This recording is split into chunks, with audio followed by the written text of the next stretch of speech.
Paz do Senhor, meus irmãos, seja bem-vindo ao meu canal. Eu sou o presbítero Renato Pletz. No vídeo de hoje estarei lecionando a lição de número 9, editado pela CPAD. Então, irmãos, vamos para a lição de hoje, lição de número 9. O tema da nossa lição de hoje é a sutileza do movimento dos desigrejados. Texto áudio. Não deixando a nossa congregação, como é costume de alguns, antes, admoestando-nos uns aos outros, e tanto mais quanto vedes que se vai aproximando aquele dia. Hebreus capítulo 10, versículo 25. Verdade prática, o movimento dos desigrejados deve ser visto como um desvio da verdadeira espiritualidade, que é expressa no contexto da verdadeira igreja. Leitura bíblica em classe se encontra em Hebreus, capítulo 10, versículo 19 ao 25.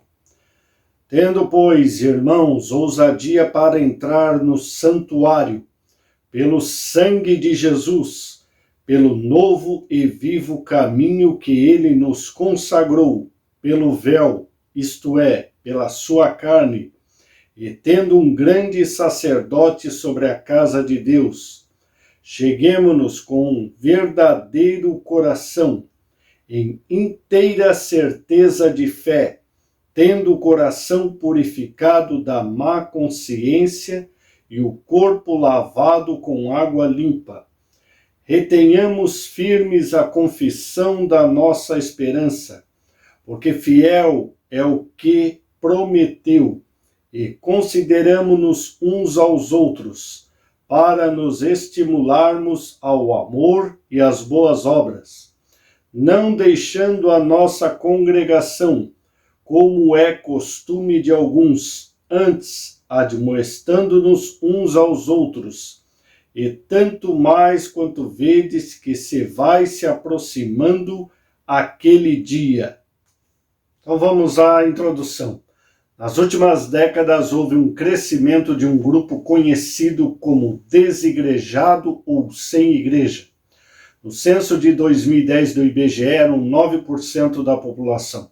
São pessoas que dizem ser cristãs, mas não são filiadas a nenhuma igreja. Antigamente nós conhecíamos essas pessoas como desviados. Hoje eles têm esse nome de desigrejado ou sem igreja. Também no IBGE, antigamente, nós vimos católicos e católicos não praticantes. Hoje nós temos também os evangélicos e os evangélicos não praticantes, que são esses desigrejados ou sem igreja. Eles acreditam que por não possuir uma estrutura organizacional, eles são os representantes fiéis da igreja primitiva. As outras formas de igreja organizada são apóstatas ou se desviaram do modelo original. Nesta lição faremos uma análise e tentar entender esse grupo dos desigrejados. Também estudaremos a verdadeira natureza da igreja no Novo Testamento. Aprenderemos a importância da igreja no plano de Deus e a missão de cada crente. Tópico 1. Subtópico também 1. Ensino anti-institucional. Os desigrejados são contra toda forma de organização e institucionalização da igreja. Alegam que na igreja primitiva não havia instituição alguma. Dizem que a institucionalização da igreja só começou quando Constantino, imperador romano, assumiu o controle da igreja. Assim, a igreja passou a ter um clero, um código doutrinário e um credo que passou a regulamentá-la. Também alegam que toda forma de estrutura arquitetônica, como templos, são inovações desse cristianismo apóstata. Eles dizem que igreja não necessita de templos. Qualquer lugar onde se encontrarem 2 desigrejados já se torna uma igreja. É evidente que a igreja não é formada por 4 paredes, mas a não utilização de templos se deu por causa da perseguição que os primeiros cristãos sofriam. Eles não tinham morada certa, seus bens foram tomados pelos perseguidores. Não há nada na Bíblia contra a utilização de templos para congregar o povo de Deus. O que há de errado nisso?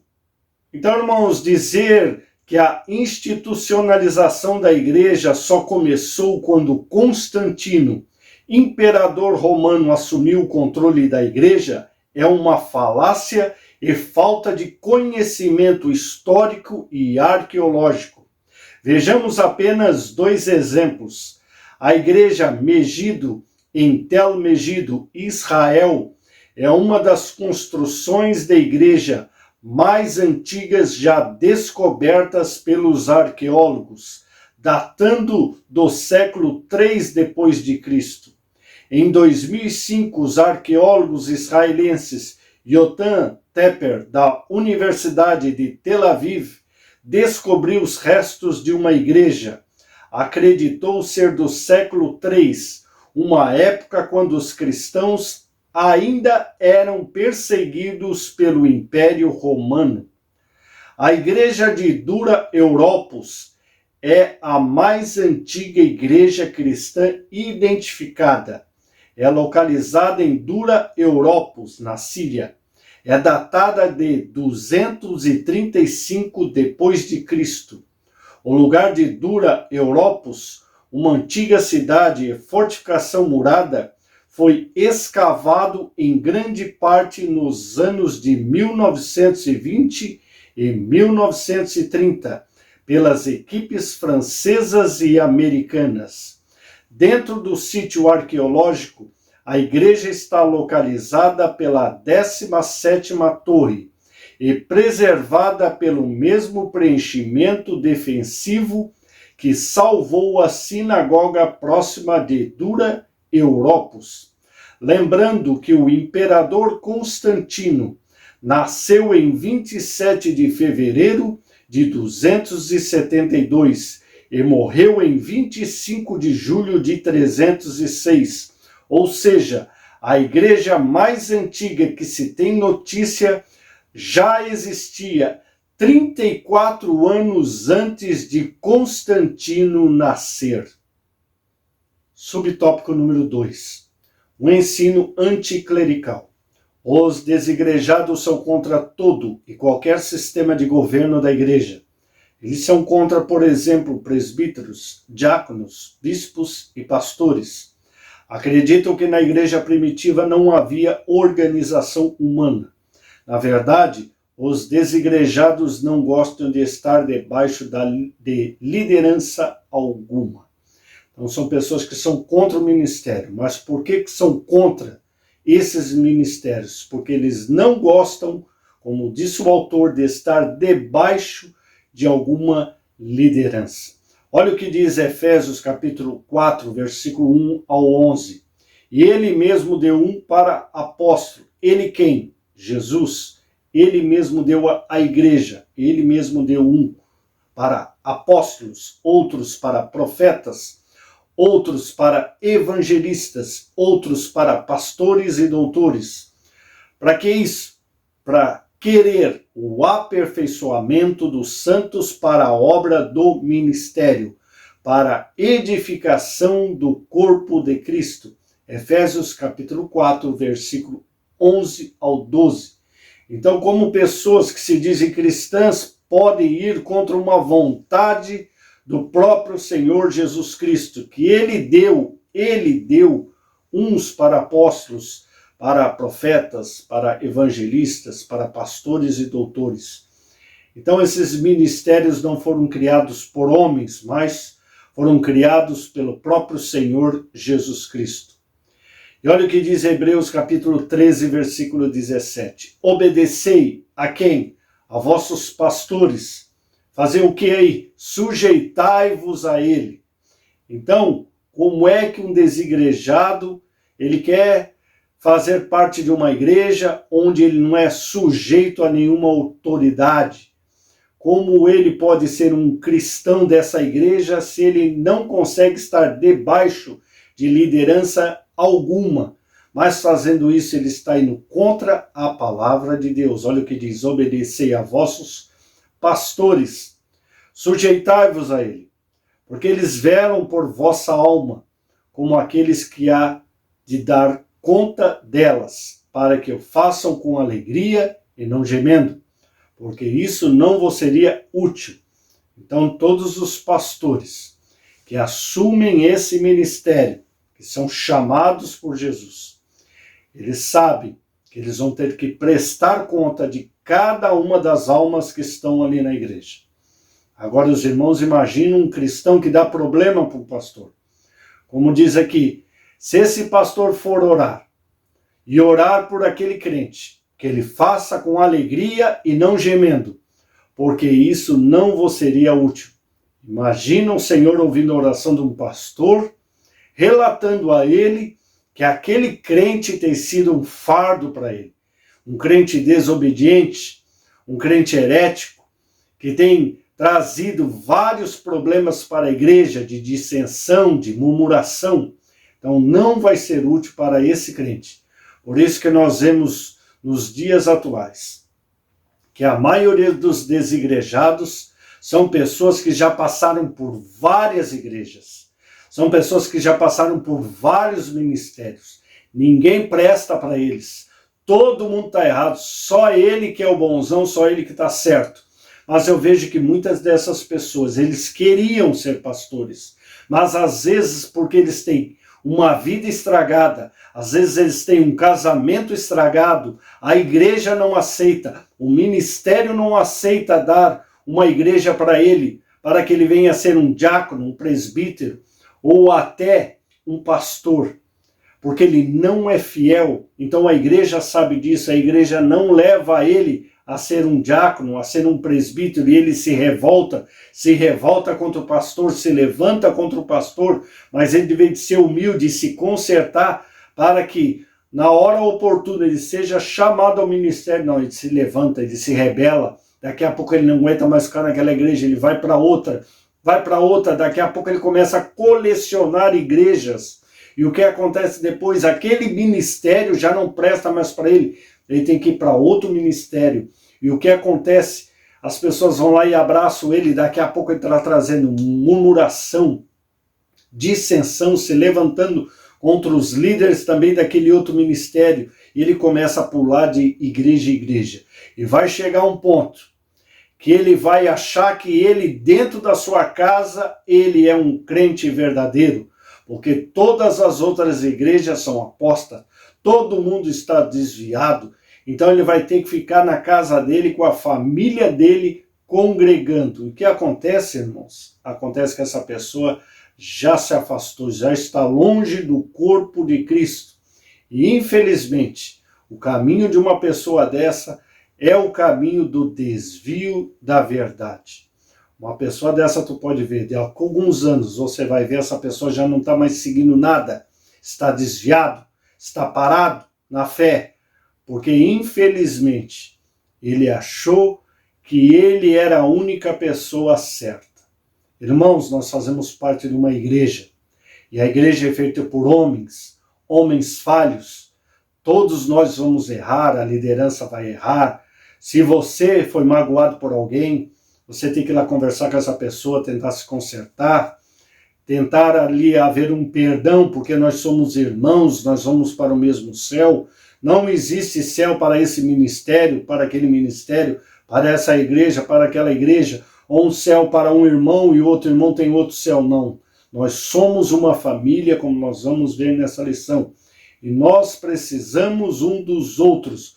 Por isso que Deus deu, como diz aqui em Efésios 4, 11 e 12, ele deu esses ministérios, porque ele queria o aperfeiçoamento dos santos. Queria não, ele quer o aperfeiçoamento dos santos para a obra do ministério e para a edificação do corpo de Cristo. Então, por isso que Deus levanta essas pessoas, para edificar a sua igreja. Então, irmãos, o tópico número 2, subtópico 1, um organismo. Devemos observar que a igreja é um organismo vivo. Nós fazemos parte do corpo de Cristo. Olha o que diz Efésios capítulo 1, versículo 22 ao 23. E sujeitou todas as coisas a seus pés, e sobre todas as coisas o constituiu como cabeça da igreja. Então Jesus é o cabeça do corpo, que é o seu corpo. Então a igreja faz parte do corpo de Cristo aqui na terra. A plenitude daquele que se cumpre em todos. Então a igreja é o corpo de Cristo. Ora, vós sois o corpo de Cristo, seu membro em particular. 1 Coríntios capítulo 12, versículo 27. Então, irmãos, se eu tenho aqui o meu dedo, e eu cortar esse dedo e colocar ele ali em cima da mesa, o que vai acontecer com esse dedo? Ele, aos poucos, ele vai se esfriando, não vai mais passar sangue por ele, ele vai começar a apodrecer, daqui a pouco larvas estarão comendo ele e ele estará podre. Assim acontece na igreja de Cristo. Nós fazemos parte do corpo de Cristo. Então, se nós não fizermos parte da igreja de Cristo, nós estivermos à parte, nós também vamos nos esfriar, nós não faremos mais parte do corpo de Cristo, assim nós não receberemos mais a seiva, nós não receberemos mais vida da figueira verdadeira, e nós vamos apodrecer, e as larvas tomarão conta da nossa vida. O pecado, os demônios vão destruir a nossa vida. Por isso é importante, mesmo com todas as falhas que a igreja tem, como eu já disse, a igreja é feita por homens, não por anjos. É importante, nós fazemos parte da igreja, porque um ajuda o outro, um ora pelo outro, um ensina o outro. Então nós precisamos um dos outros. Então eu faço uma pergunta para você. Noé estava na arca. E o que aconteceu? Ele estava ali na arca com vários animais, mal cheirosos. Não era um lugar bom de estar, ele estava vários dias. Agora, se alguém perguntasse para Noé, Noé, o que você prefere? Estar dentro da arca ou fora da arca? Ele sabia que fora da arca era um lugar de morte, um lugar de destruição. Na arca, mesmo com todos os problemas, animais gritando, o cheiro, um lugar escuro, mas mesmo assim era melhor estar com a sua família dentro da arca, que Deus estava cuidando deles e salvaria cada um deles do que está lá fora e estar morto, ele e a sua família. Então eu te pergunto, é melhor você estar no mundo, mas no mundo de destruição e de morte, ou estar dentro da arca que é a igreja, com todos os problemas que a igreja possa ter? Mas é muito melhor fazer parte da igreja do que estar no mundo. Então, irmãos, como uma organização pode existir não tendo estatutos, templos ou qualquer estrutura social ou governamental? Então, uma igreja, ela precisa, diante da sociedade, diante das leis municipais, estaduais e federais, ela tem um CNPJ, ela se organiza. Por isso que ela precisa ter um templo, ter um endereço, ter um CNPJ e cumprir todas essas leis que eu já disse aqui para os irmãos. Então, a repulsa dos sem igrejas pela organização eclesiástica ou templos se dá mais por insubmissão do que pelo zelo do evangelho. Mas essa insubmissão não é nova. Olha o que diz Números capítulo 12, versículo 1 ao 3. E falaram Miriam e Arão contra Moisés, por causa da mulher cuxita que tomara, porquanto tinha tomado a mulher cuxita, e disseram, porventura falou o Senhor somente por Moisés? Não falou também por nós, e o Senhor ouviu. E era varão Moisés muito manso, mais do que todos os homens que havia sobre a terra. Então nós vimos nessa passagem os irmãos de Moisés, Miriam e Arão, se levantando, perguntando a Moisés, o líder de Israel: será que Deus só usou você? Não falou também por nós? Mas o Senhor ouviu. Então, muitas pessoas que hoje são desigrejados se levantaram contra uma liderança que Deus colocou. Falando da mesma forma, Deus também me usa, Deus me usa em profecia, eu também prego, eu também ensino. E por que eu não sou um líder? Talvez você não seja um líder porque você não esperou o tempo de Deus. Tudo tem o seu tempo. Mas às vezes pela sua desobediência você perdeu essa chamada. Você mesmo pisou na chamada em que Deus tinha te chamado. Então, irmãos, vejamos agora mais um exemplo. E Corá, filho de Izar, filho de Coate, filho de Levi, tomou consigo a Datã e Abirão, filhos de Eliabe, e Aon, filho de Pelete, filhos de Ruben. E levantaram-se perante Moisés com 250 homens dos filhos de Israel, maiorais da congregação, chamados ao ajuntamento, varões de nome, e se congregaram contra Moisés e contra Arão. E lhes disseram: demais é já, pois que toda a congregação é santa, todos eles são santos, e o Senhor está no meio deles.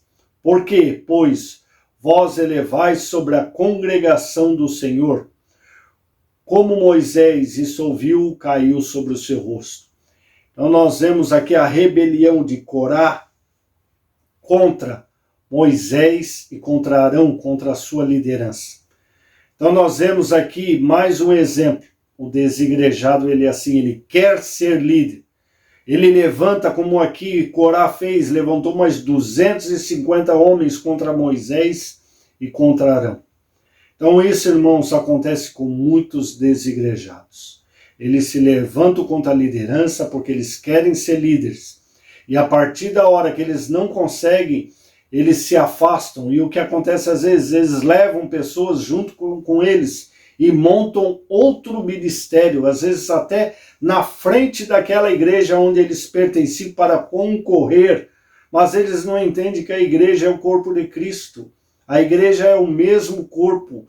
Nós podemos até fazer parte de ministérios diferentes, mas é uma só igreja, Igreja Assembleia Presbiteriana, Batista, Congregacional, Metodotista e tantas outras igrejas de ministério, mas todos nós somos irmãos. Talvez nós congregamos numa igreja, às vezes por uma coisa, por um louvor, por um tipo de doutrina, mas nada pode nos separar do amor de Cristo. Então uma pessoa faz outro ministério para concorrer com o próprio corpo. Os irmãos, imagina se vai ter a bênção do Senhor esse ministério. E o que acontece às vezes, essas pessoas vão para lá e vê que aquele líder não tem o chamado de Deus como os antigos tinham, não esperou o seu tempo, e daqui a pouco aquele ministério cai em ruína. O pecado entra, porque já entrou no coração daqueles líderes o pecado da vontade de ser um líder, da vontade de derrubar um líder. Então entra o pecado da desobediência e da insubmissão. Então isso é um pecado bem grave, e nós vemos aqui em Números como Deus tratou com esses desobedientes. A terra se abriu e eles foram engolidos pela terra, depois a terra se fechou. Então preste muita atenção e não dê ouvidos a esses desobedientes, esses filhos de Corá. Então, irmãos, vamos ao subtópico de número 2, uma organização.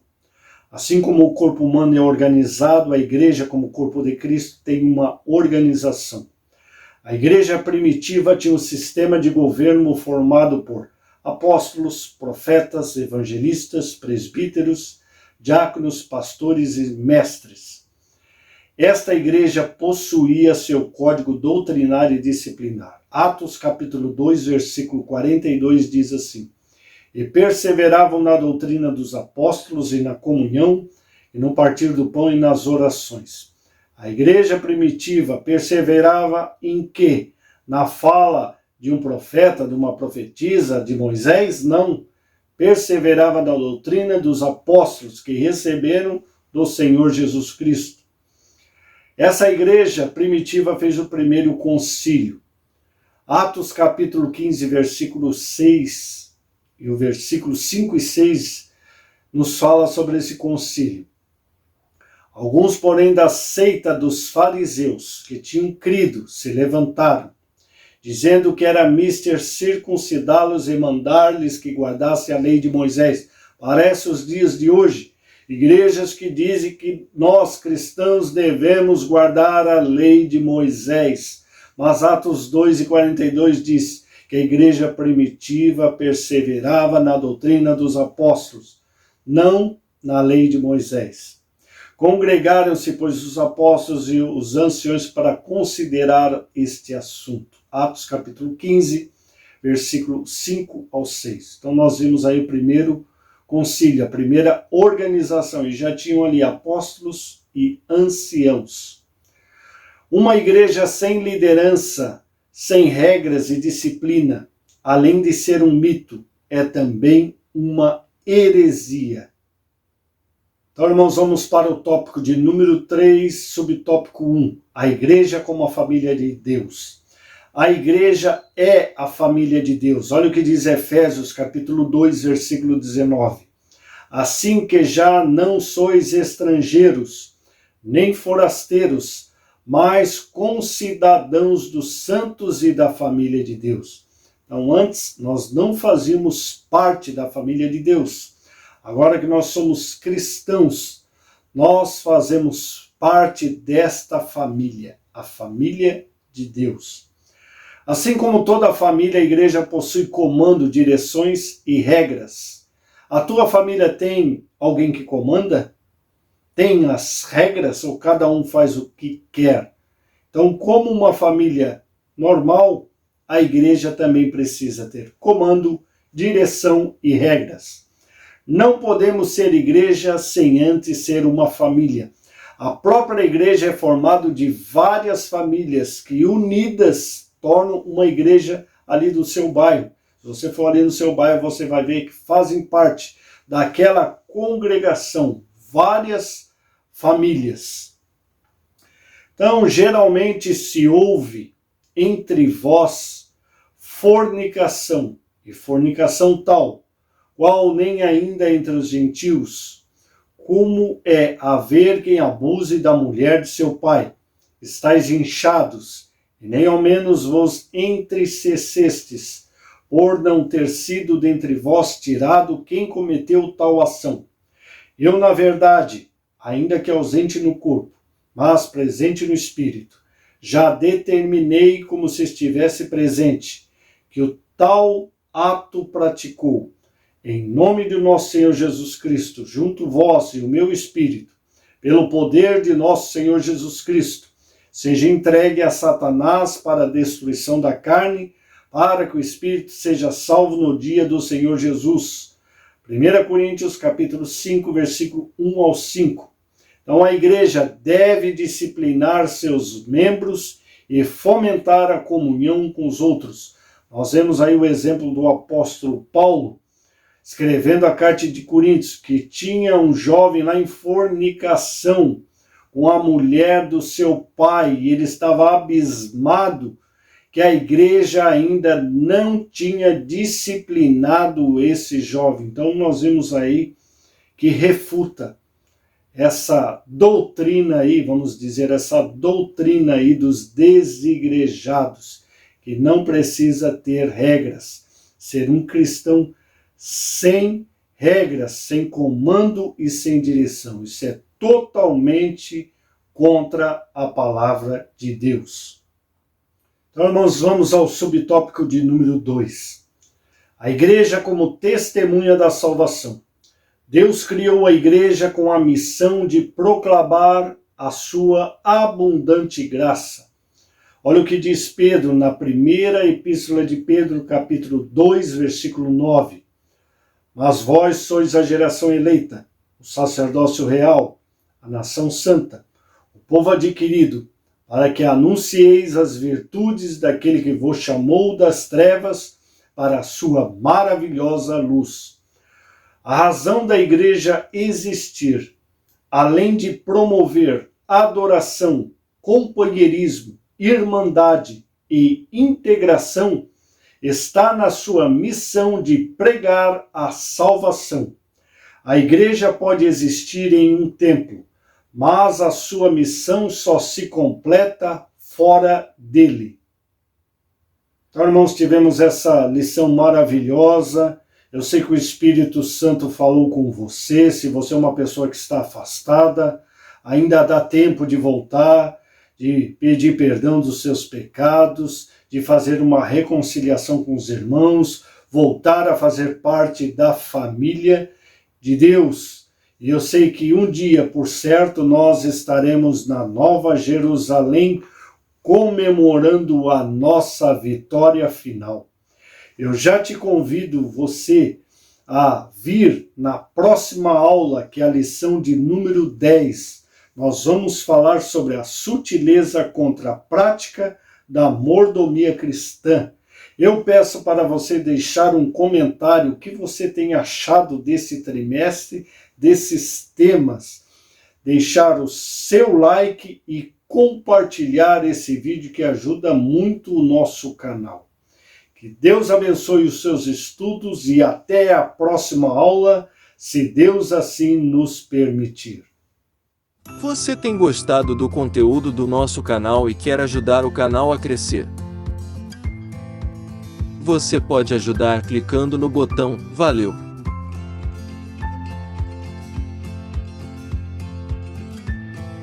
Você pode agradecer o canal com R$2, R$5, R$10 ou R$50. Seja um apoiador do canal. Agradecemos por seu apoio.